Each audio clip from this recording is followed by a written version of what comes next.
Hola a todos, bienvenidos a una nueva edición de Masters of Marketing Latam, el podcast de MMA. Estamos hoy en Dazzler Polo, le agradecemos mucho a Wyndham Hotels and Resort por recibirnos. Y vamos a hablar nada más y nada menos que con Javier Coliker, el Beauty and Wellbeing Marketing Head para Conosur de Unilever. Es un placer, Javier, que estés hoy con nosotros hablando un poquito de la industria, hablando de cómo están las marcas en general y cómo están las marcas que forman parte de Unilever. Y también un poco entender qué están haciendo para, de alguna manera, llegar a las audiencias, ¿no? Que es el gran desafío que están teniendo hoy las marcas, cómo están innovando en ese sentido. Así que, bueno, te agradezco mucho. Y me gustaría arrancar por ahí para conocer un poco tu mirada, tu opinión sobre la actualidad de las áreas de marketing, de las marcas en general. Bueno, gracias por la invitación. Sí, un poco creo que estamos en una etapa del marketing de muchísima transformación. Yo que estoy ya hace más de 25 años en esta industria, en esta disciplina, creo que es una de las etapas de mayor transformación, ¿no? Todo lo que tiene que ver con la tecnología, con la fragmentación del ecosistema de medios, realmente hacen que tengamos que buscar formas más efectivas y eficientes de poder llegar a nuestras audiencias, de construir nuestras marcas, y ese es un poco el desafío en el que estamos, creo que todos los que hacemos marketing hoy en día, ¿no? Inteligencia artificial, todo lo que tiene que ver con el manejo de grandes volúmenes de información para encontrar insights, para conectar mejor con nuestros targets. Es un poco parte de esta transformación en la que estamos embarcados, siempre con el objetivo de construir marcas fuertes, sólidas, que logren conectar con su público y que de alguna manera tengan sostenibilidad en el tiempo, ¿no? Los cambios, de alguna manera, y esa transformación viene ya hace mucho, mucho tiempo. Vemos un montón de alguna manera, de hitos que han ido marcando las áreas de marketing. Ahora, ¿cuáles son los cambios más relevantes que hoy estás viendo y que de alguna manera obligan y exigen a quienes lideran las marcas y a los equipos a estar atentos de alguna manera a esos Sí. cambios? Yo creo que el qué tenemos que hacer como marketineros no cambió, sí cambió el cómo, ¿no? Esto que hablaba antes de un ecosistema de medios mucho más fragmentado, en donde realmente captar la atención es cada vez más difícil y más desafiante. Hace que la forma en la que tengamos que buscar construir esas conexiones haya cambiado, ¿no?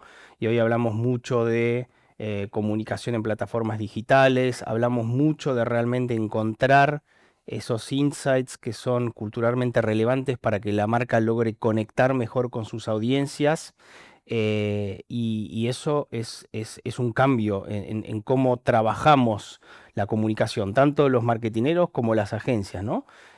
Obliga a tener mucha más profundidad, a encontrar esa información con herramientas que permitan de alguna manera decantar esos insights de volúmenes de información mucho más grandes. Y ya no hablamos de una comunicación que esto hace mucho se hablaba de unidireccional, ¿no? De una marca comunicando a mucho público, sino que realmente incluso acá en este modelo de comunicación que hoy en día la mayoría de las marcas estamos trabajando, empezamos a encontrar otras personas que hablan por nosotros, ¿no? Hablamos de los creadores, los influencers, como parte de este ecosistema que genera conversación sobre las marcas, que permite a las marcas conectar mejor con sus audiencias de manera más auténtica. Y ese es un desafío también, porque es una forma diferente de trabajar la comunicación, en donde incluso muchas veces como marketineros tenemos que bajar algunas barreras de cómo construimos esa comunicación, porque ya pasamos a comunicar también a través de otras personas, ¿no? Y después está esto que hablaba antes de la tecnología. Creo que todo lo que está pasando en estos últimos meses, años, con respecto a la inteligencia artificial, es algo que va a potenciar enormemente la capacidad que tenemos como marketineros de realmente poder conectar mejor con nuestras audiencias. Tuve la suerte este año de estar en Cannes y sigue siendo un gran tema de debate, ¿no? Si la inteligencia artificial va a reemplazar la creatividad humana. Yo creo que después de haber estado en ese lugar, que hay un montón de expertos en la materia, agencias, gente que estudia esto y que realmente está trabajando en cómo traerlo a la industria, quedó muy claro que es una herramienta que viene a potenciar la creatividad y la forma en la que las marcas podemos conectar con nuestras audiencias, porque nos da la capacidad, por un lado, de trabajar con volúmenes de información muchísimo más grandes, que sería imposible humanamente hacerlo, de poder analizar, de poder encontrar insights, tendencias, pero a la vez también nos da la capacidad de poder crear comunicación de una manera mucho más rápida, mucho más eficiente y con mucho más volumen. Entonces, esto de alguna manera potencia este modelo en donde lo que estamos buscando es conectar con audiencias de manera masiva en un ecosistema de plataformas de comunicación mucho más fragmentado, para el cual hace falta tener una gran cantidad de volumen y de contenido y de assets de comunicación, ¿no? Así que ahí hay mucho para seguir Y ahí, desarrollando. y ahí, Javier, más allá del potencial y de lo que va a significar, de lo que ya está significando, pero también de lo que se espera que genere la inteligencia artificial, cómo de alguna manera se transforma, evoluciona, se reinventa el rol de los líderes, en tu caso, para que eso de alguna manera cuele a los equipos, ¿no? Que llegue, que se empiece a adoptar, que se utilice y de una manera adecuada también, porque bueno, también Sí, otro, digo, más allá del saber si nos va a reemplazar o no, también tiene que ver con cómo se la va a usar, cuestiones que tienen que ver con ética, con regulación, que también están muy en debate, 100%. pero cómo desde tu posición, de alguna manera, cuál es ese mensaje al equipo para que se empiece a adoptar, se empiece a, de alguna manera, a explorar y a experimentar con la inteligencia artificial. Sí, está buenísima la pregunta. Un poco lo que venimos trabajando con mi equipo es primero es el mindset, ¿no? ¿Qué significa este modelo nuevo de comunicación que nosotros en Unilever lo llamamos un modelo social first, ¿no? Esto de cómo hacemos para que nuestras marcas conecten mejor con sus audiencias, con insights que son culturalmente relevantes, que le permitan generar o sumarse a las conversaciones, ¿no? Y el primer punto es tener ese mindset, ¿no? ¿Cómo hacemos realmente para construir la comunicación con ese mindset? Y después, para que realmente esto ocurra, hay un montón de transformaciones. Transformaciones que van desde el lado interno de cómo nos estructuramos como equipo de marketing. Hoy tenemos en los equipos de marketing roles bastante más especialistas que hace algunos años. Antes un marketinero por ahí hacía más un end-to-end del proceso de marketing. Hoy tenemos roles mucho más especialistas. Tenemos personas dedicadas a todo lo que tiene que ver con influencers y con creators, personas que trabajan en toda la parte más de PR, personas que trabajan en la parte de experiencia, tenemos roles mucho más especialistas, pero después también cómo construimos un ecosistema de agencias que pueda ayudarnos a justamente desarrollar este modelo de comunicación social first. Entonces, eso implica también transformaciones en nuestros partners, en nuestras agencias, en términos de qué capacidades tienen que tener, cómo tienen que estructurar sus equipos y después también trabajar mucho lo que sería la forma de operar, el way of working, le decimos, básicamente cómo hacemos para que ese ecosistema de agencias, que en general son dos, tres agencias por marca con las que trabajamos, pueda fluir con velocidad y con agilidad para que esta comunicación social first realmente llegue de la manera que tiene que llegar en las distintas plataformas. De nuevo, social first no solamente es trabajar con redes sociales, ¿no? Y con lo digital. Social Fair también es trabajar en las experiencias que hacemos con nuestros consumidores, en los eventos, en las activaciones. Es realmente un mindset que de alguna manera estructura toda la forma de trabajo de ese ecosistema y ahí también hay un desafío porque también, como decía antes, hay que ajustar capacidades y elevar capacidades que por ahí en los equipos hace 2 o 3 años no estaban o no estaban tan incorporadas en el día a día, ¿no?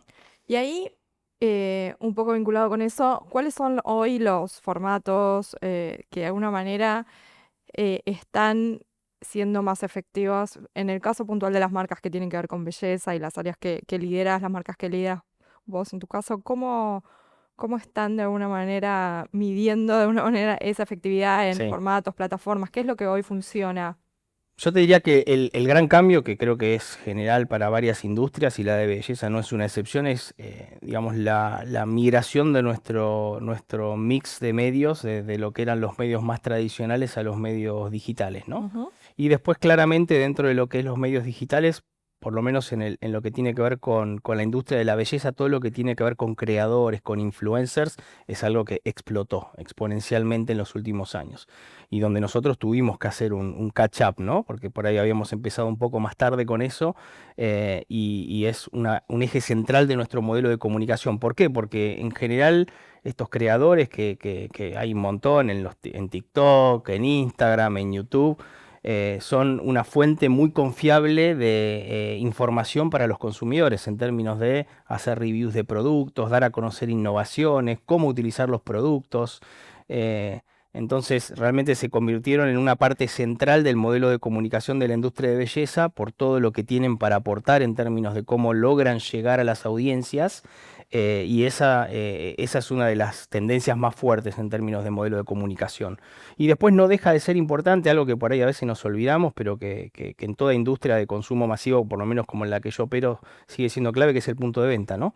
Nosotros hablamos mucho de cómo hacemos para generar deseo por nuestros productos. Y generar deseo por un producto empieza por el diseño del producto, el envase, las texturas, las fragancias, todo lo que tiene que ver con la ciencia, con la tecnología, pero después también en cómo ese producto se expone en un punto de venta, ¿no? Cómo hacemos que se destaque en una góndola, que desde ya el diseño es una parte importante, pero después hay muchas cosas que uno puede hacer atrás de esa ejecución en el punto de venta que son súper importantes para lograr ese deseo, ¿no? Entonces también hay una parte grande de la evolución de nuestro modelo. Nosotros en Unilever hace 3 años además empezamos a tener más especialización por unidad de negocio. Bueno, la unidad de negocio de Beauty, que es en la que yo estoy, mucho más foco en la ejecución de Beauty en el punto de venta, ¿no? Y esa es otra de las variables importantes en las que seguimos trabajando y evolucionando.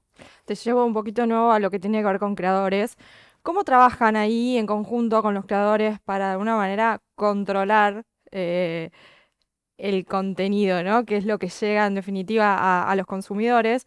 Digo, es una gran tendencia la de los creadores de contenido, pero también implica otros riesgos para las marcas, ¿no? Digo, hay un trabajo ahí mucho más fino, si se quiere. El brief que se le da de alguna manera a un creador es otro. ¿Cómo trabajan? ¿Hasta dónde como marca interfieren en ese contenido? ¿Cómo es un poco la dinámica? A ver, lo primero y lo más importante cuando uno desarrolla una estrategia de creadores es tener bien clara la audiencia a la que uno quiere llegar, ¿no? Y poder identificar cuáles son esos perfiles de creadores que tienen de alguna manera más llegada a esa audiencia. Entonces, ese es el primer punto. Nosotros trabajamos con agencias que nos ayudan en toda esta estrategia de creadores, y el primer punto es seleccionar muy bien esos perfiles. Y después, claramente, una vez que seleccionamos a los perfiles en función a la afinidad que tienen con la audiencia a la que queremos llevar y en función a la calidad y tipo de contenido que desarrollan, claramente, como hablábamos hace un rato, como marketineros muchas veces tenemos que bajar algunas barreras, De acuerdo. porque al final del día, para que ese contenido que desarrolla el creador siga sosteniendo ese engagement que tiene naturalmente, hay que respetar el estilo de ese creador, hay que dejarlo crear, hay que darle guías, hay que marcarle lo que uno quiere contar, cuáles son por ahí los nos de lo que uno no quiere contar y los sís, pero después hay que darle mucha libertad, porque al final del día es ese creador el que conoce bien a su audiencia, el que logró esa relación, el que sabe cómo hacer que su contenido genere enganche, esa es la magia un poco también de trabajar con ellos, ¿no? Hay una especie, si querés, de confianza en donde uno marca una guía, pero después tiene que soltar y dejar que ese creador pueda hacer su trabajo de lo que sabe hacer, y ahí está el valor agregado de trabajar con ellos, ¿no? Entonces sí, es verdad que no es lo mismo trabajar con creadores que lo que hacíamos hace 15, 20 años, que era producir un comercial de televisión en donde estaba todo pautado, había un Claro. script, decíamos, elegíamos las palabras, esta no me gusta, esta sí. Acá hay que dejar que eso fluya, pero al final del día también es parte de lo que genera ese mayor engagement con las audiencias. Por lo tanto, si uno toca eso, al final está rompiendo la magia o rompiendo eso que al final fue a buscar, ¿no? Así que trabajamos en ese sentido, como te decía, con agencias que nos ayudan a elegir bien esos creadores.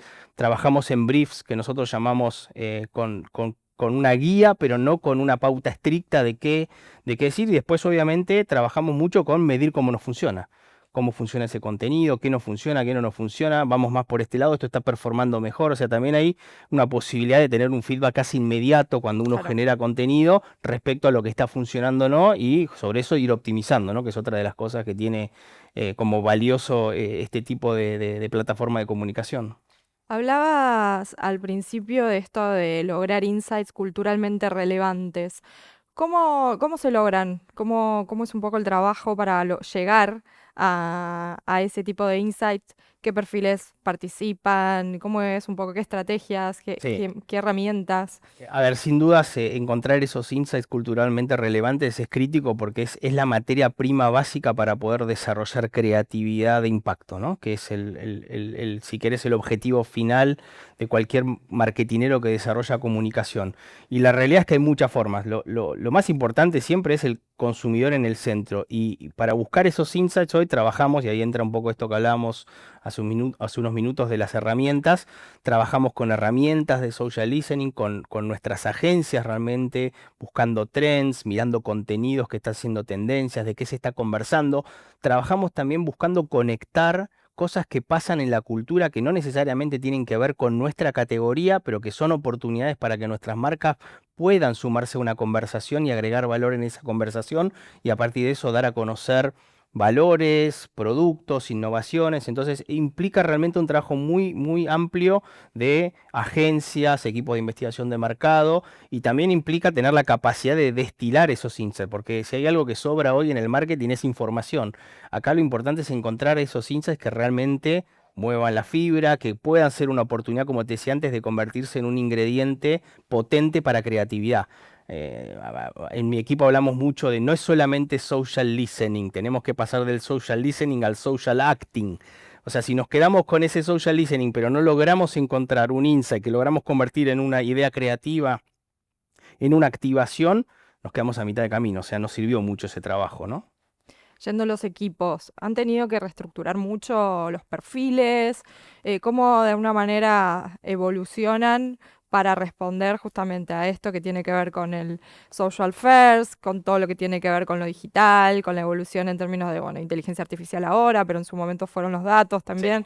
sí. ¿Cómo de alguna manera se fue reestructurando el área para responder a las demandas actuales que tiene un área de marketing? Te diría que el mayor cambio que yo veo en los últimos años para poder de alguna manera adaptar nuestros equipos y preparar nuestros equipos para esta nueva forma de comunicar es la necesidad de tener roles más especialistas, roles que realmente puedan tener mucha profundidad en lo que hacen para poder hacer bien su trabajo. Entonces, nosotros antes como marketineros a veces un día estábamos haciendo, no sé, una activación en la playa, al día siguiente estábamos trabajando en un caso comercial de una innovación y al día siguiente estamos haciendo un evento de prensa. Bueno, hoy esos roles dentro de las estructuras, por lo menos de Unilever, están mucho más separados en términos de personas que los hacen para que puedan tener mucha más profundidad, porque realmente este modelo necesita de gente que tenga capacidades y profundidad para poder hacer bien su trabajo y desarrollar el modelo con valor agregado, ¿no? Entonces, el mayor cambio es ese,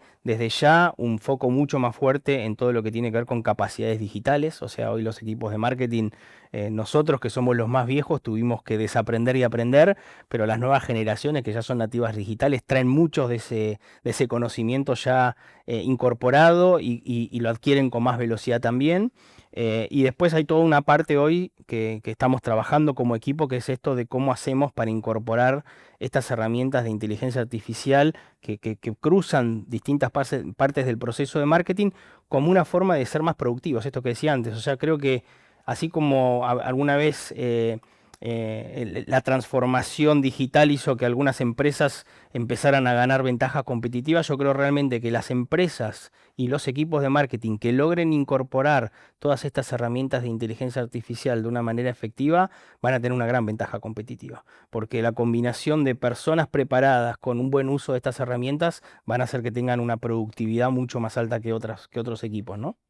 Javier, como para cerrar, digo, más allá de estos perfiles especializados y cómo de alguna manera tienen que ir construyéndose los equipos con todos estos cambios, ¿qué pasa con el rol del líder? ¿Cuáles son esas habilidades que visualizás a futuro que realmente van a ser necesarias para poder gestionar estos perfiles tan diversos, estas especializaciones? ¿Qué crees que va a ser necesario para de alguna manera llevar adelante un área de marketing? Yo creo que, a ver, siempre fui un convencido de que como líder de marketing somos facilitadores, ¿no? de nuestros equipos. Tenemos que estar al servicio de que nuestros equipos puedan hacer las cosas de la manera más simple y más fácil.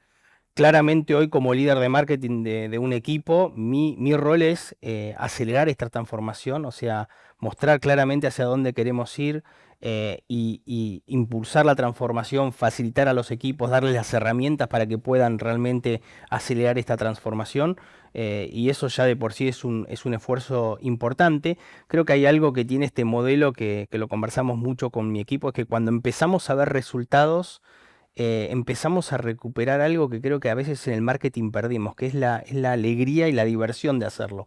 Cuando nosotros hablamos de social first, de conectar con nuestras audiencias con insights culturalmente relevantes y podemos visualizar a escala cómo eso empieza a generar conversación, cómo los consumidores se enganchan con una activación o con una idea, como marketineros eso nos llena, nos da alegría.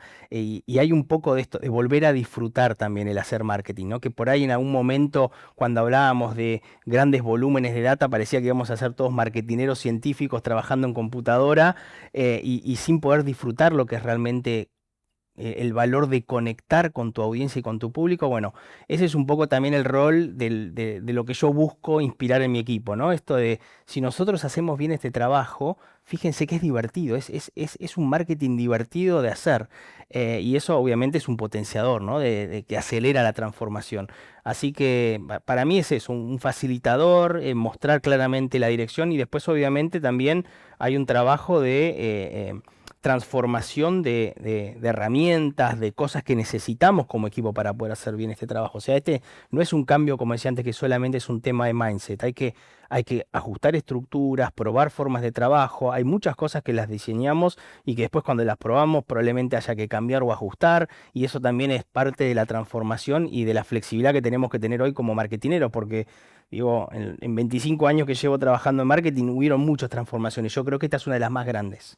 Y realmente no es solamente un tema de mindset, sino realmente eh, agencias, formas de trabajo, roles, y eso es un proceso que lleva tiempo y que muchas veces requiere ir haciendo ajustes a medida que uno avanza, ¿no? Muy bien. Gracias, Javier. Un placer tenerte charlando con nosotros en este nuevo episodio de Masters of Marketing Latam. Gracias a ustedes por seguirnos y por escucharnos.